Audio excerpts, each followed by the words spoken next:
Arthur Walkingshaw and Sons were based in Killyleagh, County Down, Ireland, on the shores of Strangford Lough, and flew their birds from the aptly named Sunville Lofts, which enjoyed an elevated position above the town. The four-compartment loft was southeastern facing and enjoyed the heat of the sun for most of the day in the spring and summer months, a factor enjoyed by the partnership and which they reckoned to assist with bringing birds into form before the long tests of the France to Ireland races. The partnership, founded in 1930, originally consisted of brothers, Arthur and James Walkingshaw, but following James's death, Arthur's son Billy joined him and contributed wholly into making this strain of birds such a well-known performance pigeon family throughout Ireland and the UK.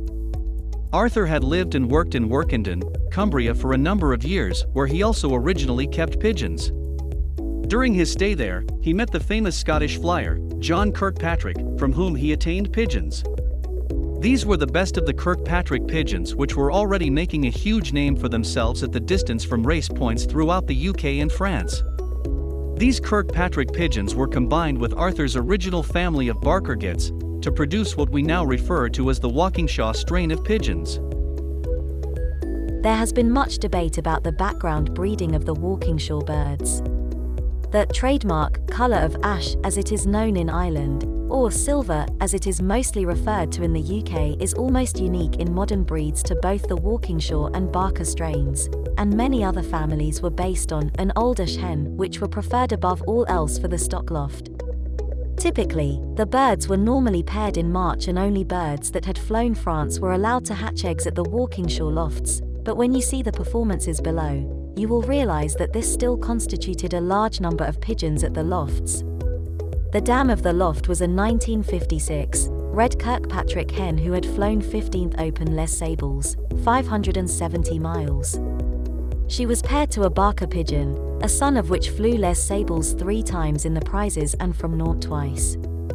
She also had a daughter known as the Barcelona hen, who was the 34th bird recorded from Barcelona, and only the second ever to be recorded into Ireland from this famed and difficult race point, flying 972 miles. She also had another daughter who flew second Open Les Sables, which was almost 600 miles to the loft. The sire of the loft was a cock who had flown second Open Dinard at 550 miles. This pairing essentially formed the base of the loft for the next 40 years or so. From early on, it was evident that these pigeons liked to be jumped in distance and that it didn't affect their ability to get home. Typically, they would have had one cross-channel race of approximately 350 kilometers before being sent to France, 750 kilometers, for their main race of the year.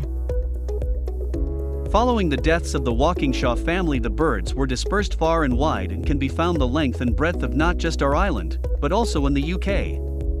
They have played an important and significant part in the genetic makeup of the Irish sea racing pigeons over the course of many years, and it is few lofts that would not mention the existence of a Walkingshaw bird in their stock loft, supporting and contributing to the creation of their next cross-sea competitors.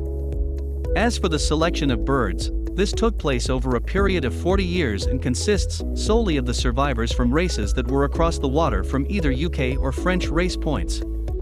They have been crossed with other families such as Bouschiert, Delbars, Felins, Kenyans and others to form magnificent families of birds which have stood the test of time. One of the more famous birds was Portavogie Lass. She was raced by Palmer and Young of Portavogie, County Down.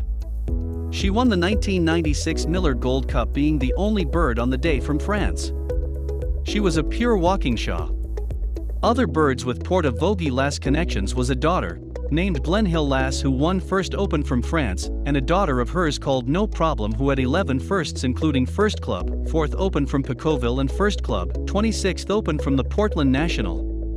Moonlight Lass, another daughter of Portavogie Lass, was also First Open from Messac. Other notable achievements with Walkingshaw birds was a bird called Steady and True, who was a 1956 Rung Blue Cock, who had been to Redon in the prizes twice at 550 miles and twice to Les Sables at 572 miles. His dam was a pigeon called Gallant, and she had flown 3 King's Cups in the prizes, all at 500 plus miles.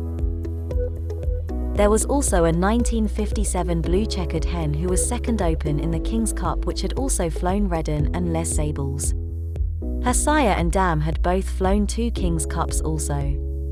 There was a blue 1950 hen who had been to Rennes once, Redden twice and had recorded 29th, 34th and 60th Open in those races. In 1965, the National Open race from Les Sables, there was only 7 birds home from the race.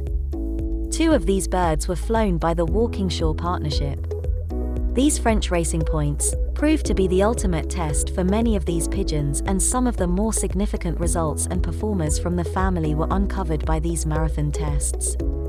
There was the Old Blue Cock, who flew in the prizes from France 5 times.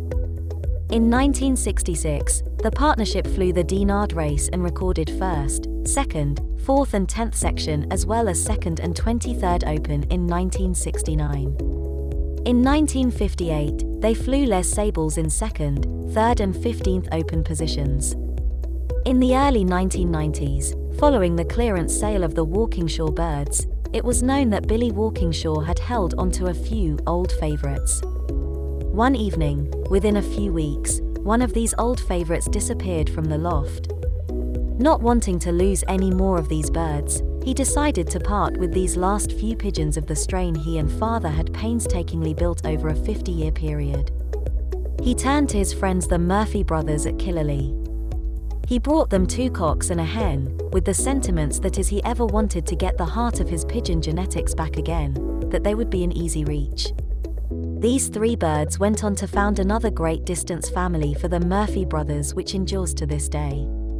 They, in turn, have bred many birds to go and score from the Channel and French races, not just for themselves, but for many other famous fanciers in Northern Ireland. The legacy of the Walkingshaw strain of pigeons is that of tenacity, great orientating ability and an ability to contribute to an